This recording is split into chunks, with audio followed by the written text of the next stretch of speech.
We are at the magic trunk. This is the magic trunk. And it is full of everything needful to create a magnificent aquarium.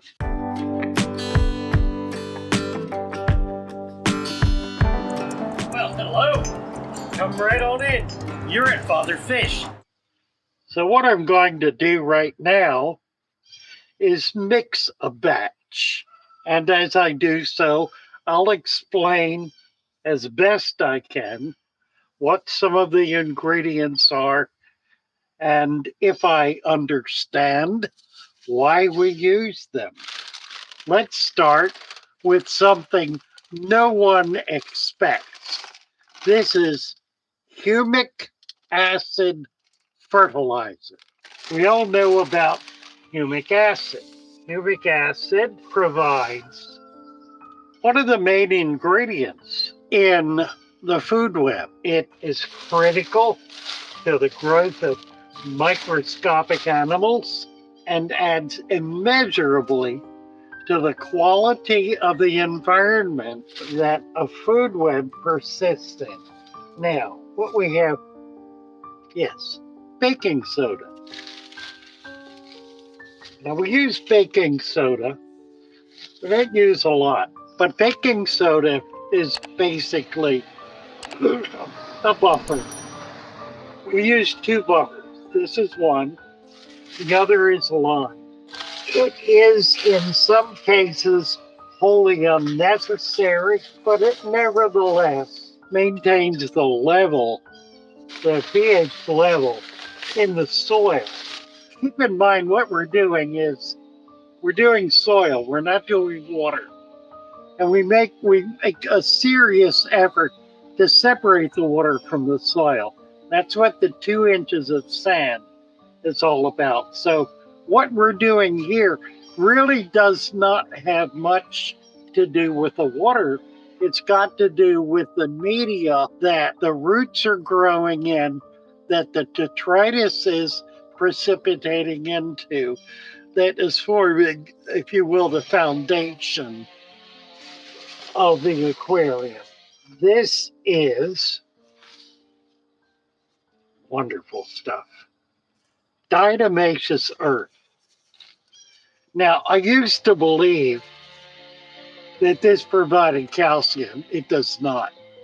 We're getting our calcium from elsewhere. What it provides is a media. It provides a means by which microscopic life, namely bacteria, can populate the environment. It is diatom skeletons that have been fossilized. It's a microscopic life form, and it has a calcium skeleton that is full of tiny holes.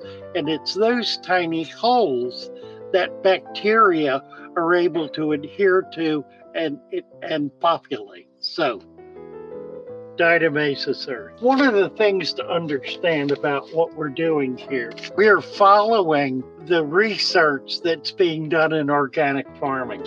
And there are substantial breakthroughs happening in organic farming right now. We're not behind in that, but we're following. Okay, this is active soil. It's a substrate for shrimp. It contains humic and fulvic acids. Now, we've already put humic acid in here. It has essential minerals and trace elements. It buffers the pH at 6 to 6.5. So it's working to counteract the buffer that we put in that buffers at 8.0, which means what we get once all this chelation works its way through is a balanced environment. Fulvic acid is the ingredient that we're adding to this. Blood meal. Significant stuff, blood meal. blood meal contains, well, nitrogen. It's a primary source of nitrogen. We use about a half a cup of this. And what I'm mixing up here is about 1,000 gallons more, actually, worth of product. So this goes a long way. This is one of my all-time favorites. Earthworm casting. It's basically an enrichment product. We're going to put the rest of that in here. Earthworm castings, which provide a soil that is uniquely prepared. Epsom salts. Primary source of magnesium. Magnesium is absolutely critical in the growth of plants. It's a trace element that typically is missing. It goes a really long way. So, half a cup of Epsom salts, right. A soil revitalizer by Miracle Growth. I've included a few of these commercial products simply as a way of ensuring adequacy and trace elements that would otherwise be missing in some of these elements. This is a critical one now. This is bone meal. Whoops. Bone meal. This is their source of calcium and phosphorus. So a trace element and a major element. And we're down to the last two here. This is lime. Whoa, we got a hole in the bag. Lime contains calcium. We'll do it like that. And it also is a buffer. So we're buffering high. Yeah, we're down to the bottom here. It's called char. So it's a carbon product. Got 2 cups of this. Okay, and that's it. So I've got 1, 2, 3, 4, 5, 6, 7, 8, 9, 10, 11 items. Oh, you know what I left down? And I don't have any here. Oh dear. Iron oxide. I gotta buy iron oxide, and I'm out of it.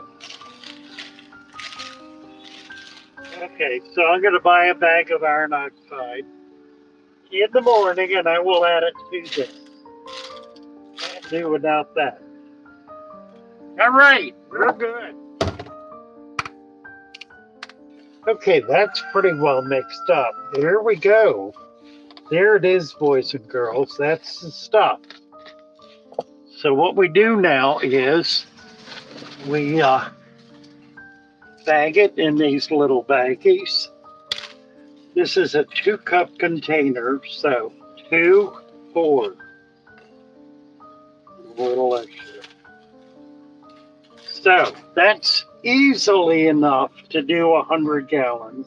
You can spread it out to do more. It'll do 200. And of course you want to mix this with soils. There we go. Deal. Okay. We're gonna ship some of this out tomorrow.